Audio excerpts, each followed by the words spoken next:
I knew His Majesty, the King of England, long ago, years and years ago.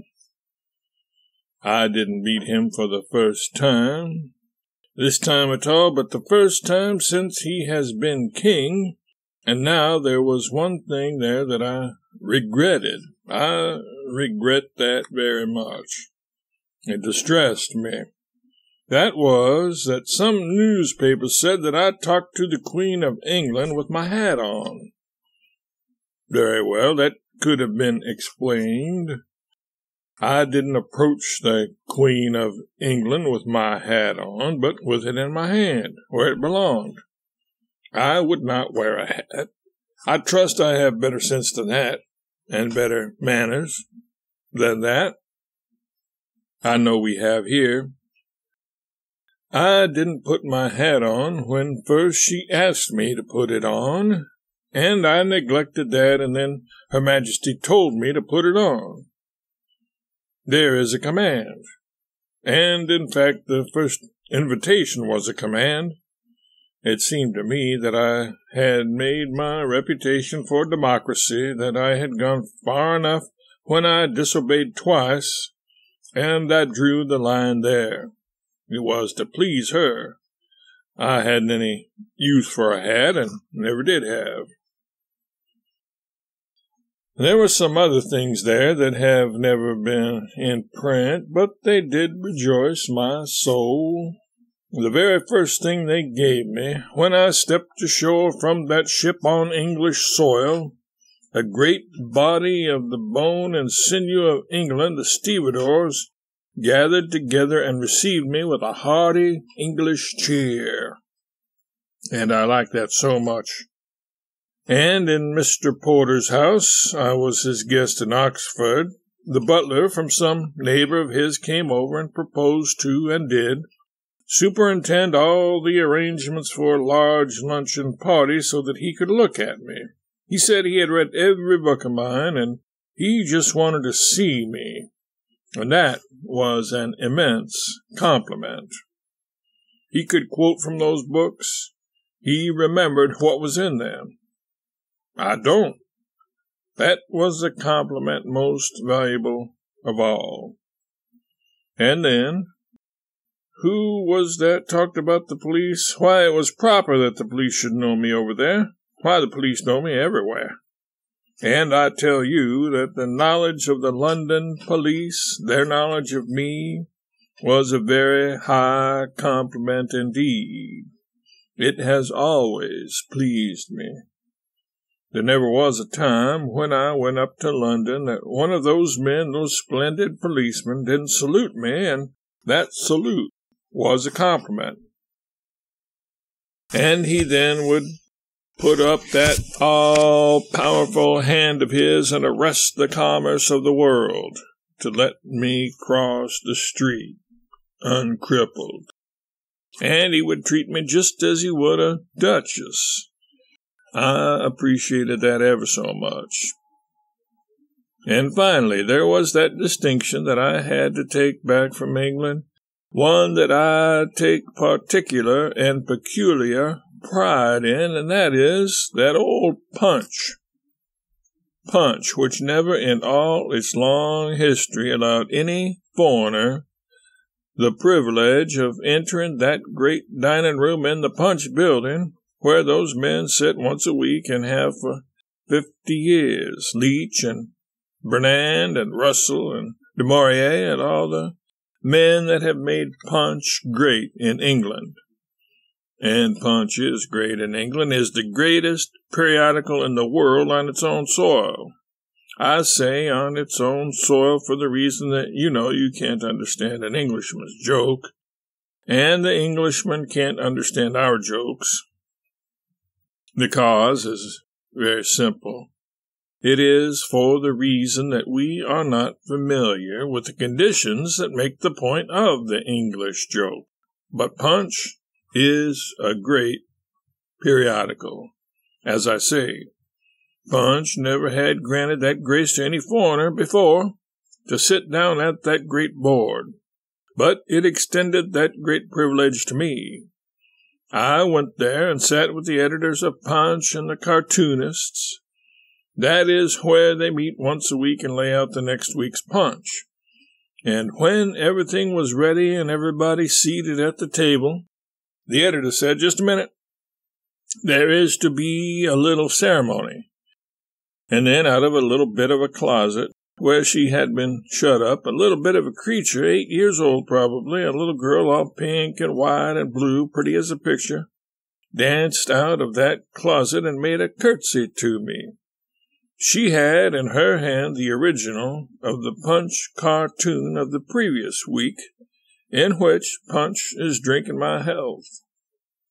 And that pretty little creature, that little fairy, probably 8 years old, just innocence itself, broke me all up. The child expected to go back in the closet, but they gave her a greeting, and she came and sat in her father's lap, the chief editor, until half the dinner was over. And the prettiest decoration of that wonderful table was that beautiful child.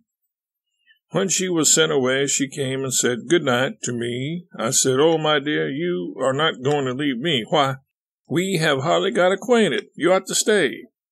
And she replied, "No, they never let me come here before, and now they will never let me come again." And that is one of the beautiful instances that I cherish of those days there. And lest you should imagine that I didn't heartily appreciate the English hospitality, and lest you should think that I didn't do what little I could to confess what I felt about them, I will conclude with a few sentences with which I closed the last speech that I made in England the night before I sailed. It was at the banquet given to me by the Lord Mayor of Liverpool, and I said, "I am now to say goodbye. Home is dear to all of us, and I am now departing to my home beyond the ocean. Oxford has conferred upon me the highest honor that has ever fallen to my share in this life's prizes, and which was the very one I would have chosen.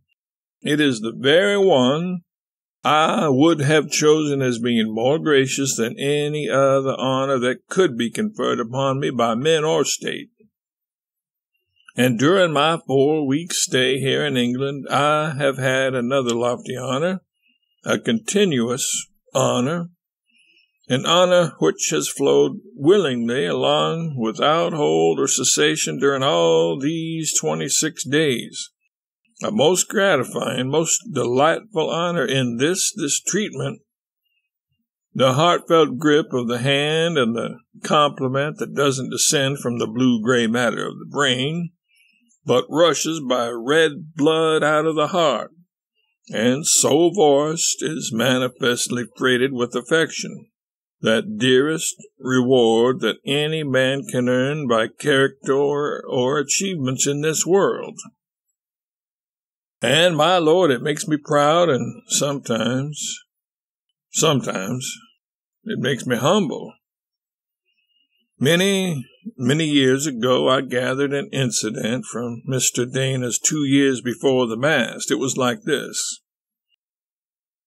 There was a poor, little, ignorant, self-satisfied skipper of a coasting sloop of New England engaged in the dried apples and kitchen furniture trade, and he was always hailing every vessel that passed, and he only did it just to hear himself talk and air his small greatness, just as I am always doing myself, always showing off, always trying to attract attention and notice.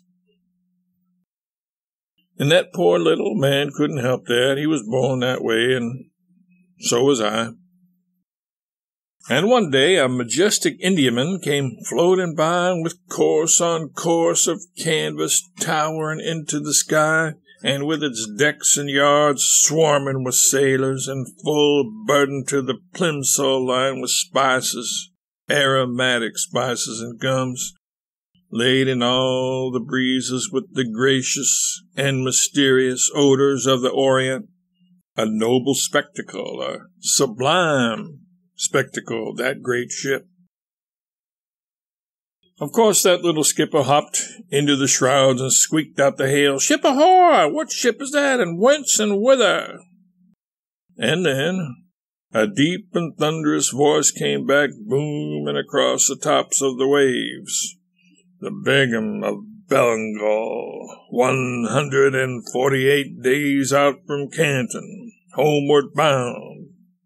What ship is that?" And you know that just crushed that poor little creature flat. And he squawked back this, "Only the Mary Ann, 14 hours out from Boston, bound for Kittery Point." Oh, the eloquence of that word, only. The eloquence of that phrase, "only the Mary Ann," to express the depths of his humbleness. And that is just my case, my lord, just my case. During one short hour in the 24, I pause and reflect.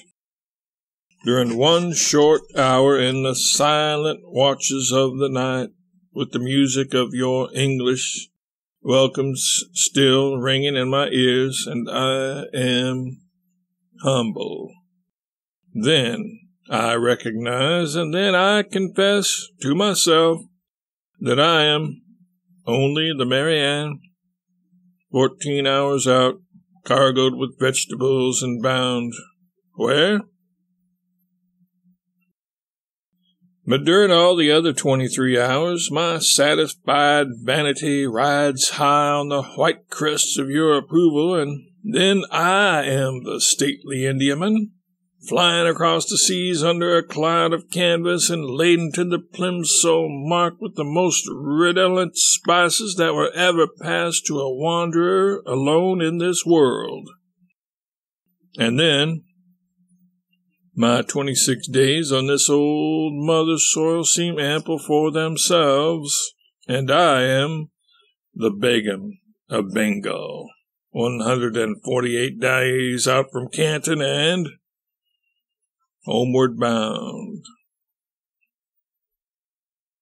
Oh, this is all right. I should have brought them myself if I had thought of it. I like the giddy costume. I was born for a savage. There isn't any color that is too bright and too strong for me, and the red isn't that red. There is no such red as that outside the arteries of an archangel that could compare with this. I should just like to wear it all the time, and to go up and down Fifth Avenue and hear the people envy me and wish they dared to wear a costume like that. I'm going to have luncheon shortly with ladies, just ladies. I will be the only lady there of my sex, and I shall put on this gown and make those ladies look dim.